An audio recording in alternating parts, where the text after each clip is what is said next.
Assalamualaikum warahmatullahi wabarakatuh. Salam sejahtera, salam sehat untuk kita semua. Apa kabar teman-teman? Ya, saya harap baik-baik saja bersama seluruh keluarga, teman-teman dimanapun teman-teman berada.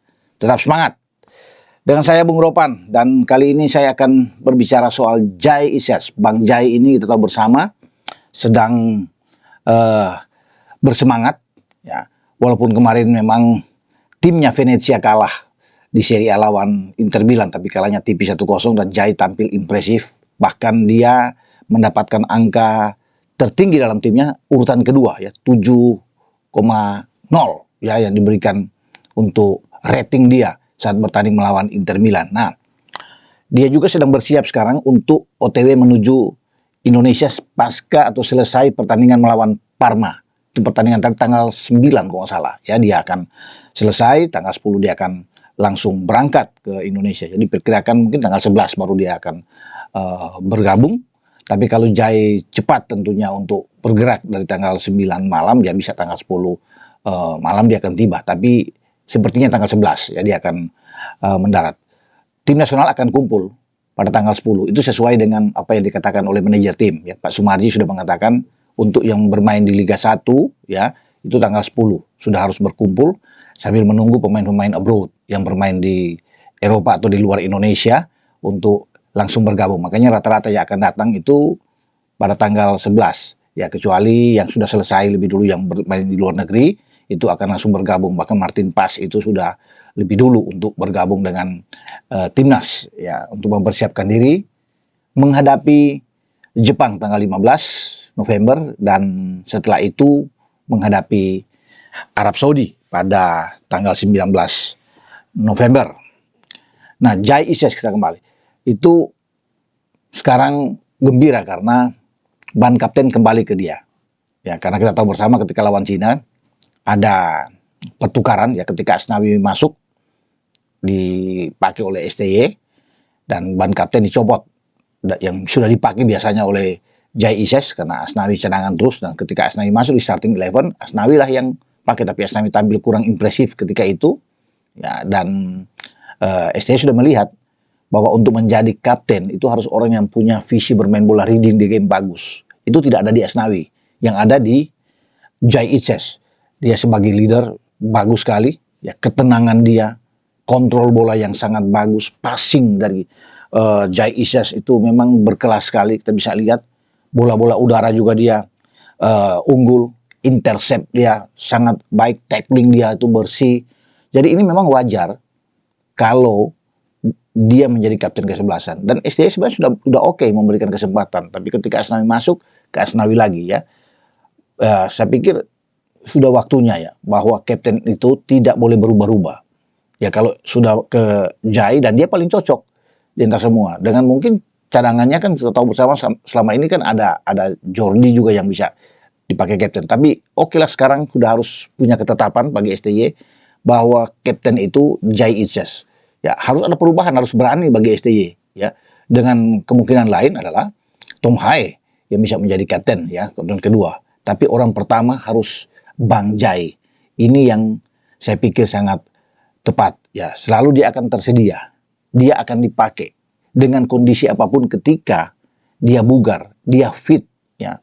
Ini pemain yang bagus yang pasti akan bermain di jantung pertahanan tim Indonesia, kecuali Jai misalnya bermasalah ya, dia tidak bisa bermain dengan akumulasi kartu atau mengalami cedera ya oke, baru ada alternatif lain untuk bisa memilih kapten siapapun dia yang ditentukan. Tapi saya pikir kalau itu bagi STY harus menunjuk orang-orang yang tepat untuk menjadi kapten kesebelasan. Jadi nggak sembarangan untuk memakai ban kapten, karena dia yang selalu bisa berkomunikasi dengan seluruh tim. Kemudian dengan wasit, keputusan wasit di lapangan, selalu kaptennya akan maju. Dan kapten kalau punya wawasan yang bagus, ya punya leadership yang bagus, tentunya ini yang kita tunggu. Nah, itu ada di Jai Isyas. Jadi dengan ketika dia menjadi kapten kesebelasan untuk menghadapi Jepang dan Arab Saudi, ini baik buat kita. Ya, dia akan bersemangat, tentunya akan tampil. Kita lihat ketika di Cina ya, ketika dia dicopot bang, dia tidak tampil juga enak kalau kita bisa melihat ya, Jai, dan kita kebobolan 2 kali saat itu ya di belakang dengan counter attack dari Cina, ya. Dan saya pikir ini juga ada pengaruh juga, ya dalam tanda kutip ya, apapun itu. Tapi sekarang ketika dia menjadi kapten yang ditunjuk kembali oleh STY, dia akan bermain dengan tentunya sebaik mungkin di jantung pertahanan. Tinggal tentunya siapa yang akan bermain dengan dia. Ya, kita belum tahu soal Mesilgas bagaimana, tapi ada tersedia dengan Rizky Ridho, tersedia juga dengan Justin Hubner, dan ada juga dengan Jordi Amat.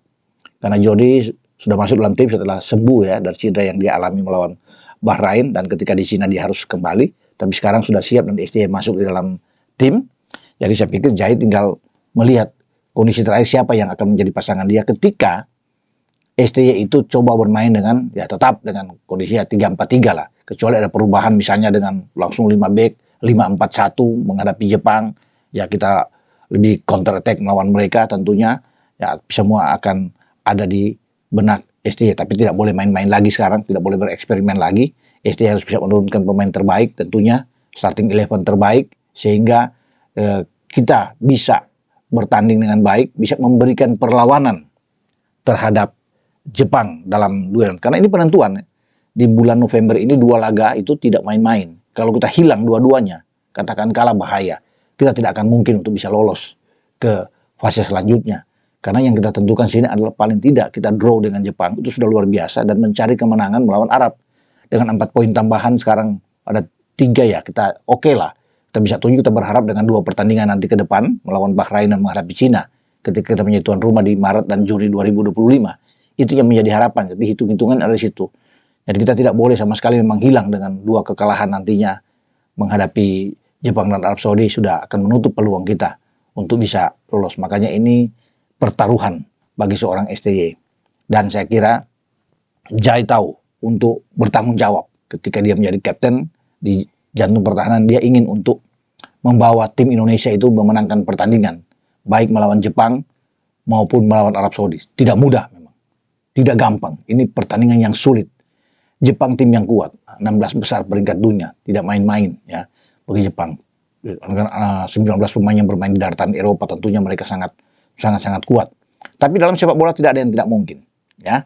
Jai juga sangat bersemangat, dia mengatakan bahwa mereka bisa melakukan yang terbaik dengan tim Indonesia ketika bermain di hadapan publik ya di GBK, tentunya menunggu dukungan yang kuat dari para supporter timnas Indonesia agar ya timnas kita bermain dengan sangat baik tentunya untuk memberikan perlawanan terhadap Jepang. Ya kalau kita di Piala Asia kemarin kalah 3-1 dengan 1 gol bunuh diri dan 1 penalti, dan hanya 1 gol yang murni dari Jepang ya, dengan tanpa Jai waktu itu, tanpa Calvin Verdong, tanpa Martin Paes, tanpa Tom Hai, juga tanpa Ragnar Oratmangun, ya, tanpa Mesilgas dan Eliano, ya kita sekarang sudah ada mereka semua. Kalau mereka semua bermain ya ini luar biasa, dan Jepang pasti akan berhitung menghadapi kita. Jadi saya pikir ini info buat teman-teman terbaik bahwa ban kapten sudah kembali ke Jai. Semoga Jai lebih termotivasi ya dengan kapten kesebelasan yang ada di